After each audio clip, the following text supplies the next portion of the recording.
Hello साथियों, नमस्कार। आप सभी का स्वागत है। आज के इस वीडियो लेक्चर्स के अंदर हम कवर करेंगे कि सूर्योदय और सूर्यास्त के समय सूर्य रक्ताभ प्रतीत होता है क्यों।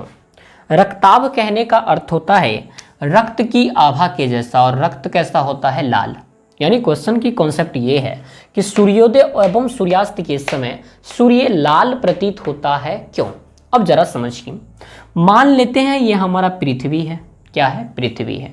और ये हमारा सूरज भगवान है, और ये सूरज है, और ये सूरज है। सूरज की पोजीशन कुछ ऐसे हो रही है, फिर ऐसे हो रही है, ऐसे हो रही है।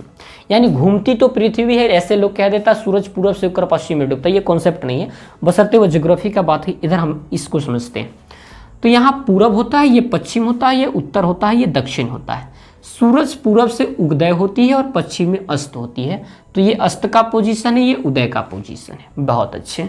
यहाँ पर जब देखेंगे तो यहाँ से यहाँ का डिस्टेंस बहुत ज़्यादा होता है, और यहाँ से यहाँ का डिस्टेंस पृथ्वी से सूर्य के बीच की दूरी बहुत ज़्यादा होता है। लेकिन वही जब यहाँ दोपहर 12 बजता है तो यहाँ से यहाँ की दूरी बहुत कम हो जाती है, इनकी अपेक्षा कम हो जाती है। ऐसा नहीं कि बहुत छुटकुसा हो जाती, नहीं। इन दरमियान क्या होता है, इनके अंदर बहुत सारा वायुमंडल का लेयर होता है। सूर्य पृथ्वी के बीच में ऐसे लेयर, ऐसे बहुत सारा क्षोभ मंडल, समताप मंडल, बहुत सारा मंडल होते हैं। इनमें क्या होता है, धूल कंस वगैरह पाए जाते हैं, डस्ट पार्टिकल पाए जाते हैं, धूल के कण, गैसीय कण।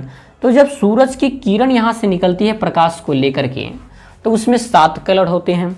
7 कलर इस क्रम में होते हैं, VIBGYOR, विगियोर होते हैं। यानी भी का मतलब होता है वायलेट, ये सबसे ज़्यादा प्रकीर्णन होते हैं। और आई का मतलब आसमानी इंडिगो, ये भी सबसे ज़्यादा। और सबसे कम प्रकीर्णन किसका होता है? रेड कलर का। तो यहाँ से जब आएंगे तो इन धूल कण में आते आते इन सभी कलर का क्या हो जाएगा, जो ज़्यादा प्रकीर्णित होते हैं इनका प्रकीर्णन हो जाएगा। लास्ट में रेड क्या होगा, इनका तो प्रकीर्णन होगा नहीं, क्योंकि ये प्रकीर्णन कम होते हैं। तो ये बहुत अंतिम तक पहुँचेंगे पृथ्वी पर। और आदमी को क्या लगेगा कि उदय हुआ है और हमारे यहाँ सिर्फ रेड कलर आ रहा है। जी नहीं, आ तो सब रहा था, लेकिन सबका प्रकीर्णन ज़्यादा हो गया, और ये भाई साहब का प्रकीर्णन कम हुआ और ये यहाँ तक पहुँच गए। ऐसा। अब आप सोचेंगे प्रकीर्णन उसका ही क्यों ज़्यादा हुआ, फिर आपको समझना पड़ेगा तरंगदैर्ध्य क्या होता है। और तरंगदैर्ध्य में आप जानेंगे कि जिनकी तरंगदैर्ध्य ज़्यादा होती हैं उन बातों को छोड़ दीजिए, आप यहीं पे इतना समझिए। इसका क्रम ये होता है। तो हम क्या लिखेंगे कि जब सूर्य, और यही कंडीशन यहाँ होता है, अस्त होती है तो सारा चीज़ का तो प्रकीर्णन हो जाता है, लेकिन रेड कलर यहाँ पहुँचती है। रेड कलर क्या होती है? यहाँ पहुँचती है। तो जब सूर्य उदय और अस्त होता है, ध्यान रखेंगे, टू बी पॉइंटेड नोटेड, सूर्य उदय और अस्त होता है तब सूर्य से पृथ्वी की दूरी बहुत अधिक होता है। इस क्वेश्चन को समझिए। लेकिन जब 12 बजती है तो दूरी कम होता है, और दूरी कम होने के कारण क्या होता है, बहुत सारा प्रकीर्णन होती है और बहुत सारा चीज़ ऐसे ही चली आती हैं। यानी 7 के 7 कलर जब यहाँ आती है तो 7 कलर मिक्स होकर कैसे बन जाती है? वाइट। और यही कारण है कि दोपहर के 12 बजे हमारा सूर्य कैसा दिखाई पड़ता है? दोपहर के 12 बजे हमारा सूर्य जो है उजला दिखाई पड़ता है, यानी सफ़ेद कलर का दिखाई पड़ता है। लेकिन वही अगर आप बात कर ले कि सूर्य जखनी उदय होता है, डूबता जखनी है, उस वक्त हमारा सूर्य रेड दिखाई पड़ता है। तब सूर्य से अधिक दूरी होती है तथा सूर्य की 7 वर्ण में VIBGYOR क्रमशः वायुमंडल में उपस्थित कण से प्रकीर्णन हो जाती है।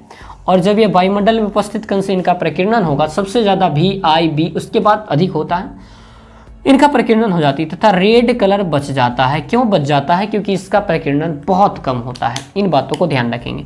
रेड कलर बच जाता है क्योंकि इसका प्रकीर्णन कम होता है, इसका प्रकीर्णन सबसे कम होता है। यही कारण है कि सूर्योदय और सूर्यास्त के समय सूर्य लाल अर्थात रक्त आभा के जैसे प्रतीत होता है। मित्रों, मैंने समझाने की पूरी प्रयास किया है और आप समझ भी जाएंगे, हमें उम्मीद है। तो मिलते हैं फिर नई वीडियोज़ के साथ। जब आप इसे बनाएंगे, लिखेंगे, तो ये कलर बनाएंगे तो देखने वाले को बहुत इम्पैक्ट पड़ेगा, तो आपको अच्छे नंबर मिल सकते हैं। Thank you very much. तब तक के लिए आप सभी को जय हिंद।